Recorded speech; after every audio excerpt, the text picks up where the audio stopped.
네, 국내 뉴스 브리핑입니다. 어제 안철수 원장이 대선 출마를 선언했습니다. 안철수 관련된 테마주들은 증시가 끝나도 후끈 달아오르는 모습이었습니다. 오늘의 헤드라인 뉴스입니다. 하우스 푸어들에 대한 해법을 둘러싸고 말잔치만 잔뜩 일어나고 있습니다. 금융위원회와 금융감독원이 해법을 둘러싸고 엇박자를 보이고 있습니다. 9월 10일 부동산 대책이 되레 업계에는 악재로 작용하고 있습니다. 양도세 감면 카드를 꺼냈지만 신규 분양이 적용되지 않아서 허탈한 입장입니다. 불황의 그늘이 점차 길어지고 있습니다. 8월 들어서 부도업체가 117곳으로 올해 들어서 최고치를 기록했습니다. LIG 그룹의 오너 비리가 전면적으로 수사를 진행하게 됩니다. 사기성 기업어음을 발행했다는 혐의를 받고 있습니다.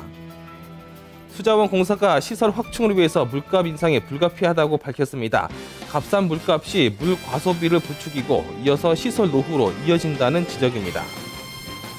미국의 3차 양적 완화 정책 이후 한국 경제의 3대 악재가 겹친다는 지적입니다. 원화 가치가 상승하고 국제 유가가 오르고 단기 부동 자금 등이 한국 경제의 새로운 복병으로 떠오르고 있습니다. 네, 오늘 아침 조간신문 먼저 한국일보부터 한번 살펴보겠습니다. 하우스 푸어족들에 대한 해법을 둘러싸고 정부와 기업, 은행들 간의 해법을 둘러싸고 말잔치만 잔뜩 벌어지고 있습니다. 금융위원회와 금융감독원이 이에 대한 대책을 놓고 엇박자를 보이고 있는데 일단은 정부가 나설 때가 아니다라고 금융위원회는 주장하고 있는 반면에 금융감독원 같은 경우는 은행들의 공동 행동이 필요하다라고 강하게 드라이브를 걸고 있는 모습입니다. 일단 은행들은 눈치만 보고 있는데 정책 당국에서 당분간 지지가 없기 때문에 일단 숨죽이고 있는 모습이 목격되고 있습니다. 또 리스크 관련 협의가 은행별로 이루어져야 된다라고 하는 주장이 있는 반면에 은행별로 상황 따라서 따로따로 대응해야 된다라고 하는 의견이 나오고 있어서 점차 불협화음이 생겨나고 있습니다. 새누리당 같은 경우는 지분 일부를 매입해야 된다는 주장을 계속 하고 있지만은 어쩔 수 없이 또 재정을 투입해야 되는 난관에 부딪히고 있습니다. 시행 주체가 될 은행권 같은 경우 물론 금융 당국 간에도 의견이 갈리고 또 선거를 앞둔 정치권은 또 다른 주장을 내놓고 있어서 실효성 있는 대책이 점점 더 오리무중이 되고 있습니다.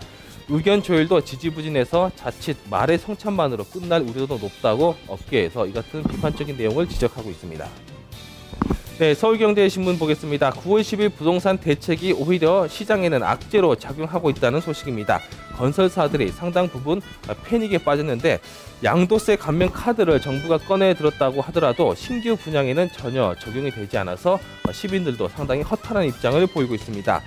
특히 미분양을 해소하는 데 한계가 너무 많습니다. 일단 다주택 양도세 중과 제도를 폐지해야 된다는 입장이 건설사들과 시장에서 나오고 있습니다. 새로 분양하는 단지들에 대한 이번 대책은 일단 호지가 아니라 악재로 받아들이고 있습니다. 기업들 같은 경우는 가만히 있는데 정부들한테 오히려 뒤통수를 맞은 셈이라고 하소연하고 있습니다. 정부가 부동산 거래 활성화를 위해서 취득세와 양도세 감면 카드를 꺼내 들었겠지만은 시장의 혼란과 왜곡만 점차 키우고 있다는 비판이 여기저기서 쏟아져 나오고 있습니다. 네, 한겨레 신문입니다. 불황의 그늘이 점차 길어지고 있습니다. 8월 들어서 부도업체가 117곳으로 올해 들어서 최고치를 기록했다는 소식입니다. 그리고 어음 부도율 동향을 보니까 한 달 사이에 무려 어음 부도한 곳이 22곳이 늘어났고 신설 법인 수도 전달에 비하면 무려 1299곳이 줄어들었던 것으로 나타났습니다. 경기 침체 장기화가 늘어나면서 새롭게 설립하는 기업 수도 그만큼 줄게 되는 현상입니다. 대신에 부도업체 수는 상당히 많이 늘었는데 어제 한국은행의 자료에 따르면 지난달 법원에 설립 등기를 마친 법인이 5,828개로 7월 달에 비한다면 1,299개가 크게 줄어들어서 경기 침체가 장기화되고 있다는 사실을 충분히 목격할 수 있었습니다. 네, 다음으로 경향신문입니다. LIG 그룹 본가 오너 비리에 대해서 검찰이 전면적으로 수사를 진행하기로 결정했습니다. 사기성 기업어음을 발행했다는 혐의를 받고 있습니다. 검찰 같은 경우는 구체적인 정보를 조만간 공개할 예정이고 그리고 강제 수사를 전환할 예정이라고 어제 밝혔습니다. 검찰 같은 경우 구 회장 일가의 비리 혐의를 확인한 뒤에 LIG 그룹의 임원들의 임직원들에 대해서 소환 조사를 나설 것으로 알려졌습니다.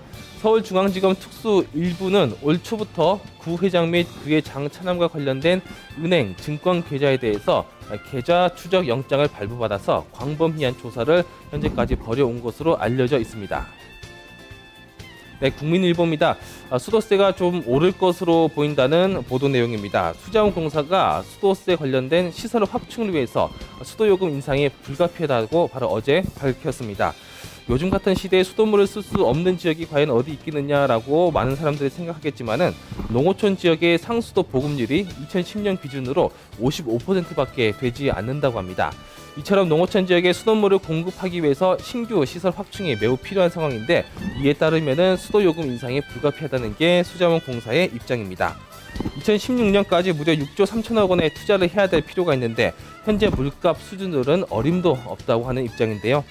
수자원공사가 진단하는 가장 큰 문제점, 일단 값싼 물값이 물 과소비를 부추기고 이는 시설 노후로 이어지지만 정작 낮은 물값 때문에 투자 지원이 부족해 악순환이 점차 이어지고 있다는 것입니다. 이에 따라서 수도요금 인상이 내년쯤부터 본격적으로 있을 것으로 업계는 보고 있습니다. 네, 파이낸셜 뉴스 보겠습니다. 미국의 3차 양적 완화, 이른바 돈 살포 이후에 한국 경제 3대 악재가 계속 겹치고 있습니다.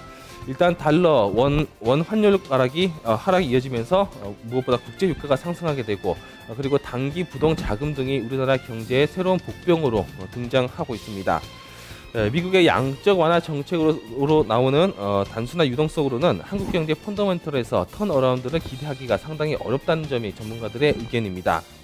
특히 이들의 3대 변수가 앞으로 우리나라 경제와 증시의 방향을 결정할 수 있는 새로운 변수로 떠오르게 되면서 그 움직임을 충분히 잘 살펴봐야 된다고 지적하고 있습니다. 대체로 환율 같은 경우가 일단 성장률 하락으로 우려가 되고 있는데 크게 움직일 경우 3개월에서 9개월의 시차를 두고 수출에 큰 영향을 미칠 것으로 보고 있습니다. 최근 같은 달러 원 환율 하락세, 이 같은 원화가치 상승이 이어지게 된다면은 2013년부터 본격적인 수출 둔화를 걱정해야 되고 이 같은 내수 부진, 소비 부진까지 이어질 수 있어서 한국 경제의 새로운 리스크 요인으로 부각되고 있습니다. 네, 지금까지 국내 뉴스 브리핑이었습니다.